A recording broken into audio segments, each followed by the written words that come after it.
Este sermón fue predicado por el pastor Paweł Bartosik en la ciudad de Gdańsk, en Polonia, el 15 de septiembre de 2024, titulado La curación de un epiléptico, basado en el Evangelio de Marcos, capítulo 9, versículos del 14 al 29.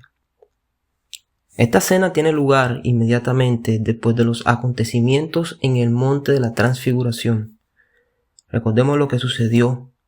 Nuestro Señor llevó consigo al monte a 3 discípulos, Pedro, Juan y Santiago, quienes presenciaron la transfiguración de Jesús y el testimonio de Dios Padre, que anunció: "Este es mi Hijo amado, escúchenlo". Moisés y Elías se aparecieron a los discípulos, es decir, aquellos que en la Biblia son la personificación de la ley y los profetas. Entonces podemos decir que los discípulos dejaron sus preocupaciones abajo y vieron al Señor Jesús en su gloria. Escucharon la voz de Dios y experimentaron la comunión con los santos que estaban en el cielo. Sucedió arriba. Las montañas en la Biblia son lugares entre el cielo y la tierra, y por tanto un lugar de encuentro entre el hombre y Dios. Eso es lo que es la adoración. Subimos a la montaña para una audiencia con Dios. Dios nos transporta al cielo, donde experimentamos la presencia especial de Dios en su palabra, en su mesa, en la comunión de los santos en la tierra y en el cielo. Aquí recibimos la instrucción de la palabra de Dios. Aquí recibimos la seguridad del perdón. Saboreamos los dones celestiales. Aquí dejamos nuestras preocupaciones y respondemos con fe a los dones de Dios. Sin embargo, al final tenemos la bendición de acudir a nuestros llamamientos, fortalecidos, mientras libramos nuestras batallas diarias y a menudo empiezan después de salir de la iglesia o el lunes. Y algo así está sucediendo en el texto de hoy. El Señor Jesús abajo del monte con sus discípulos e inmediatamente vemos una batalla espiritual.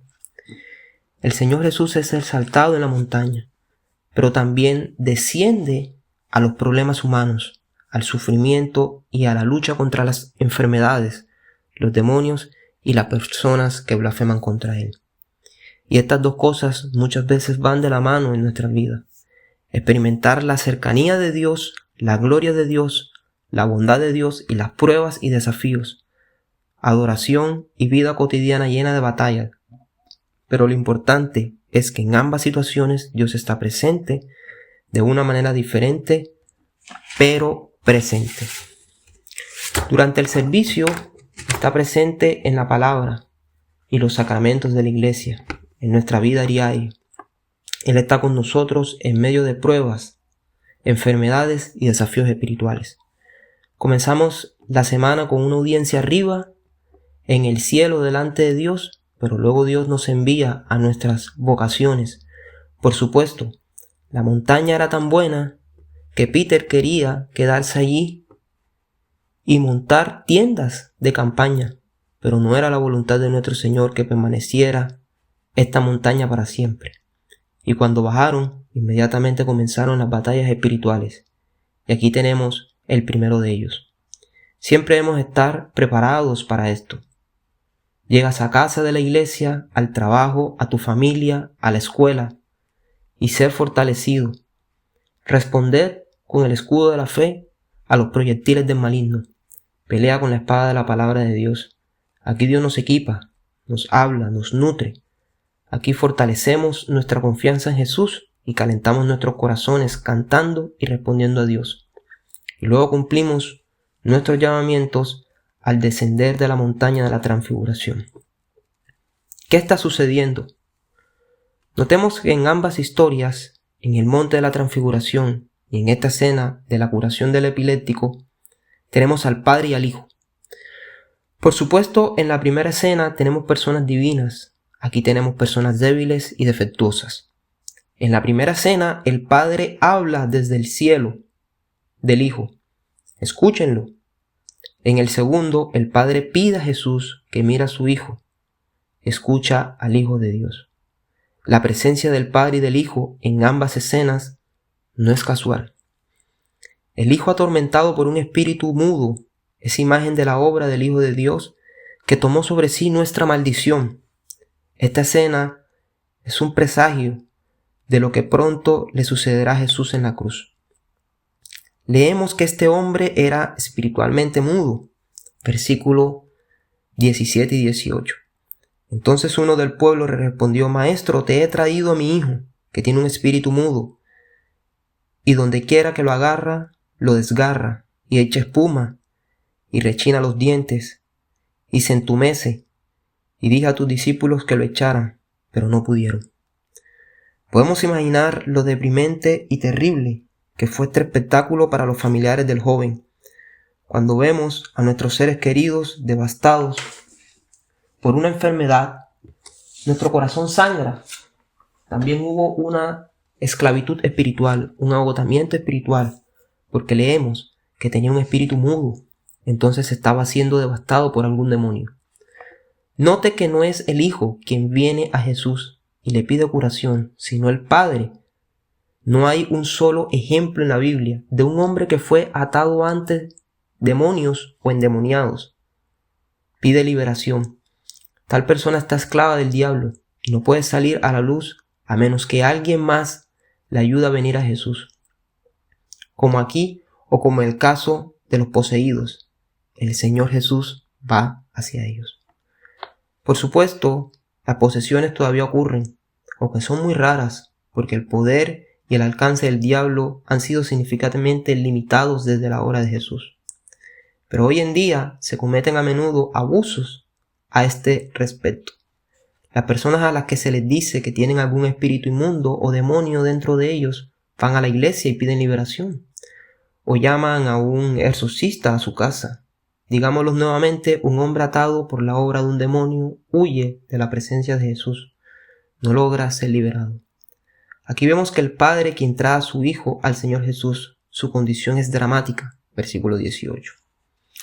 Esta destrucción de los jóvenes no solo se produce en la forma en que leemos aquí, bajo la influencia del espíritu silencioso.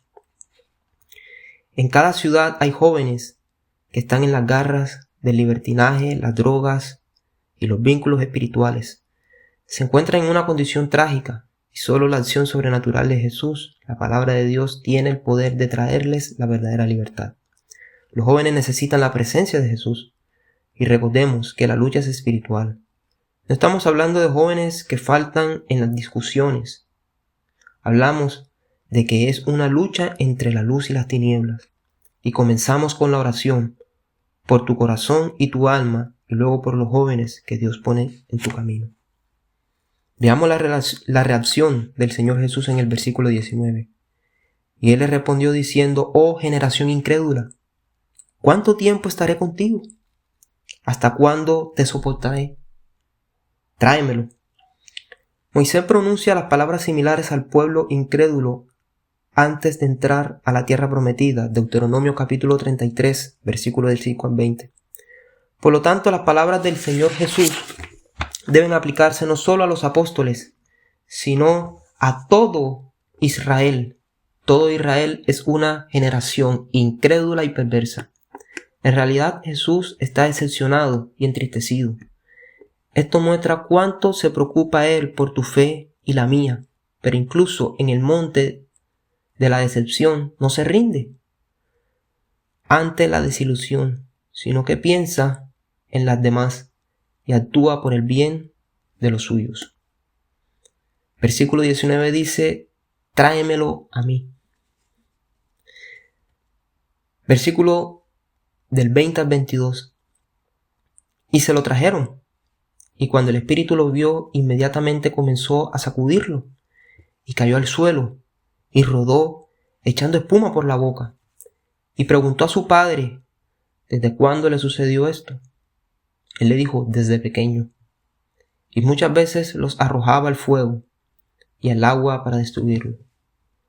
No sabemos cuántos años tenía este hijo, pero leemos que este joven fue atormentado desde pequeño, y mucho. El espíritu lo arrojó al fuego y al agua para destruirlo. Esto demuestra que los niños también son blancos de los ataques del diablo y no podemos dejarlo solo en sus luchas.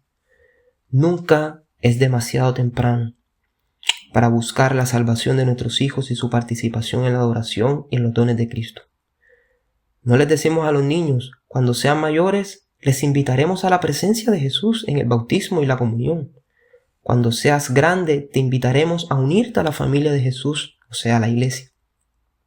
El diablo no pierde el tiempo esperando que tengan la edad adecuada.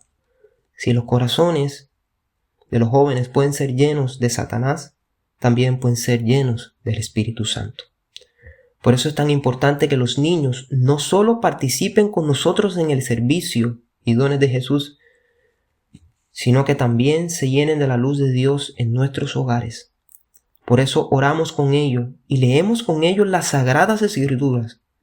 Llenemos sus corazones con la presencia de Jesús y ningún espíritu maligno tendrá acceso a ellos. La actitud del padre de este joven es un gran ejemplo para los padres que se preocupan por sus hijos. El padre estaba preocupado por el alma y la salud de su hijo. Estaba decidido y acudido a Jesús en busca de su ayuda. Recordemos que la fe de nuestros hijos y su bienestar espiritual son también frutos de nuestras luchas en la adoración y de nuestro ejemplo de vida. Oren por sus hijos, pero también oren por la protección de Dios, la salud, la prosperidad y la fe de todos los niños de la iglesia. Los hijos de Israel también salieron de Egipto y también participaron en las batallas, luchas y penurias del viaje por el desierto. No es diferente con nuestros hijos. Por el bautismo dejan el mundo y Dios los transfiere a su familia, a la comunidad de la iglesia. Están involucrados en ataques espirituales, batallas como nosotros. También están sujetos a diversas tentaciones y ataques del diablo. Son un apoyo y aliento para los niños de nuestra iglesia. Cuando el fantasma vio a Jesús, empezó a sacudir al niño. Estaba rodeado por el suelo, echando espuma por la boca. Los demonios odian la presencia de Jesús. La oscuridad odia la presencia de la luz. La fe o la falta de fe se enfatiza varias veces en este pasaje. Vemos en los versículos del 22 al 24 y muchas veces lo arrojaba al fuego y al agua para destruirlo. Pero si puedes hacer algo, ten piedad de nosotros y ayúdanos. Y Jesús le dijo en cuanto a esto, si puedes hacer algo, al que cree todo le es posible. Inmediatamente el padre del niño dijo, creo, ayuda mi incredulidad. La fe y la incredulidad pueden estar en el mismo corazón. El padre del niño se dirige a Jesús con fe y le pide que sane a su hijo. Al mismo tiempo dice, creo, ayuda mi incredulidad. Esto es lo que nos pasa a nosotros. No somos perfectos. Nuestra fe, aunque sincera, puede ser imperfecta. Pero para fortalecerlo, debemos utilizarlo. Debemos tomar decisiones de fe, oraciones de fe, obras de fe. También podemos clamar, ayuda mi incredulidad. O como los discípulos, Señor, dame fe. Aquí es donde sucede. Este padre tiene fe, aunque no es una fe perfecta. Y esta fe imperfecta que pide fortalecimiento va de la mano de la decisión del padre de ir con su hijo a Jesús pidiendo su liberación. Hay muchas tormentas y batallas en la vida de los creyentes, pero la fe saca a la gente de la garganta del diablo. La fe llama a Jesús y Jesús escucha el grito de fe. Versículo 25 al 27.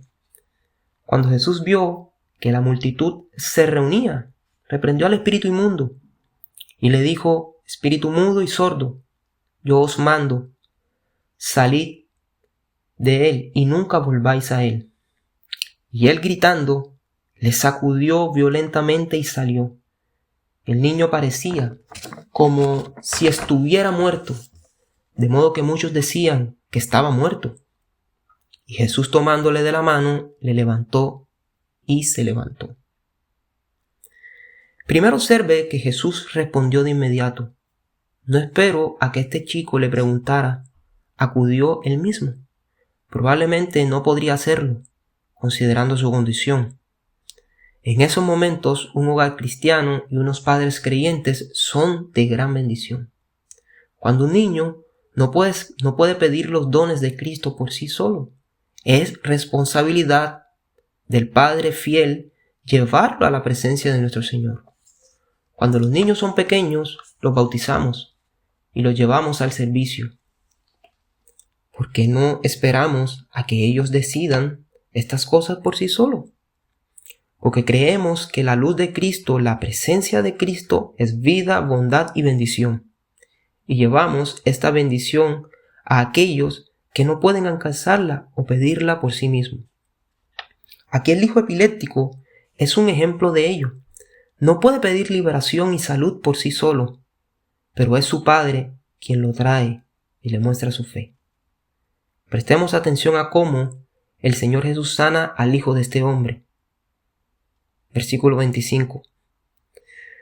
Sin negociaciones, sin arreglos, tú te vas y yo te dejaré. Jesús ordena al demonio por el poder de la palabra. Cuando Jesús vio que la multitud se reunía, reprendió al espíritu inmundo y le dijo, espíritu mudo y sordo, yo os mando, salid de él y nunca volváis a él. La palabra de Jesús tiene poder. Él es Dios cuya palabra también cambia al mundo y a las personas. Por tanto, lo que predicamos es la palabra de Jesús, que tiene el poder de transformar la vida de las personas.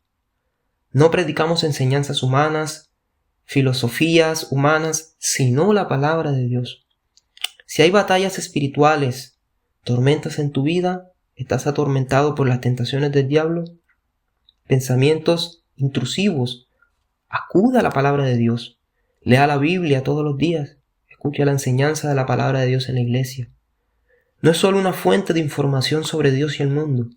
Es el poder que cambia al hombre, disipa las tinieblas y trae libertad a los atormentados. De la palabra de Jesús leemos, y gritó y lo sacudió violentamente y luego salió. Versículo 26, parte A. Lo sacudió de nuevo. Entonces, aunque la derrota del diablo es segura, todavía gira violentamente. Estos son los últimos temblores, pero hacen daño a los creyentes. Aunque las escrituras enseñan que Jesús desarmó al diablo y a los principales, aunque estaba atado, no fue destruido por completo. Mientras huye, tira de este hijo. El ejército alemán, luchando en el frente, a pesar de la firme capitulación. Así es el diablo. Su derrota es segura, pero se recupera como un león al desgarrar. La salida del espíritu fue muy violenta. Por un momento, la multitud pensó que el niño estaba vivo. Versículo 26. Pero cuando Jesús lo tomó de la mano, el hijo se levantó. La palabra usada aquí significa resurrección. Regresó a la vida. Marcos usa aquí el lenguaje de la resurrección. El hijo estaba como muerto, pero por el poder de Dios volvió a la vida. Esto sucede en la vida de todo aquel que nace de nuevo. Estábamos muertos en pecado, sin esperanza y viviendo sin propósito. Pero Jesús, mediante el poder de la palabra, nos devolvió la vida. Gracias a su poder y gracia, creímos, recibimos el perdón de los pecados. Dios dio a los creyentes un corazón nuevo, ojos nuevos, oídos nuevos. A través de la fe en Jesús resucitamos a la vida con Él y morimos al pecado. Los discípulos quedaron sorprendidos porque no pudieron ayudar a este hombre. Versículo del 28 al 29. Y cuando regresó a casa, sus discípulos le preguntaron en privado, ¿por qué no pudimos expulsarlo? Y él les dijo, esta generación no puede salir sino con oración. Antes Jesús dice de ellos: oh generación sin fe. Así que claramente no oraron con fe por la liberación de este hombre. La fe es la clave del éxito en nuestras batallas. La incredulidad es el camino hacia el fracaso. Muchas veces justificamos la incredulidad con frases piadosas o incluso teológicas correctas. Por ejemplo, oramos sin fe, diciendo que Dios es soberano y hará todo lo que Él quiera. Oramos, pero no creemos que Dios, como buen padre, quisiera siempre dar buenos regalos a sus hijos. Recientemente, Mikolash tradujo un artículo de Peter Leiter titulado Arrepiéntete de tu piedad, donde el autor escribe sobre esto. La fe es como llevar una vasija a una fuente de agua limpia y fresca, sacarla con la vasija y beberla. La incredulidad es como acercarse a un manantial con una vasija y hablar de lo maravilloso que es el agua, preguntarse de dónde fluye, hablar de la corriente y la temperatura de este agua. A forma de aplicación y para resumir, las batallas espirituales se libran con medios espirituales. Hay lugar para la persuasión, la argumentación y las disputas. Los apóstoles convencieron a los judíos reunidos en la sinagoga de que Jesucristo era el Mesías prometido y lo demostraron con las Escrituras. Pero no debemos olvidar que el arma espiritual de Dios en la lucha contra las tinieblas es la oración con fe. ¿Te importa la salvación de alguien? Primero habla acerca de esta persona con Dios, llévalo a Dios en oración antes de comenzar a discutir con esta persona y Dios. Nunca perdamos la esperanza. Aunque el caso de este hijo fue difícil, nada es imposible para Jesús. Por eso oramos persistentemente por los enfermos, los atormentados, por los jóvenes, por los hijos de nuestras familias y de la iglesia.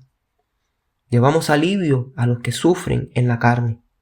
Su interés por mi salud, las vasijas del hospital y las oraciones fueron de gran aliento.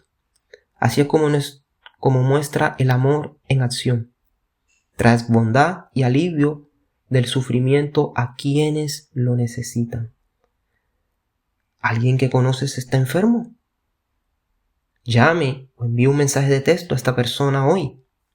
Pregúnteles cómo se sienten, cómo puedes ayudarlos y asegurarles que recordarán a esta persona en tus oraciones. Hay una realidad espiritual con la que nos enfrentamos aquí y ahora. Está Satanás, hay demonios, hay ángeles, está la oración, que es nuestra mayor arma espiritual. Nuestra batalla es espiritual. Debemos ponernos toda la armadura de Dios, bajar del monte de Dios y luchar por el mundo. Efesios 6, del 10 al 13.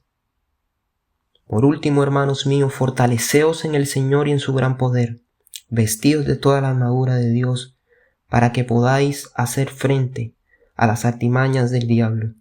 Porque nuestras luchas no es contra sangre y carne, sino contra principados, contra potestades, contra los gobernadores de las tinieblas de este mundo, contra fuerzas espirituales del mal en las regiones celestiales.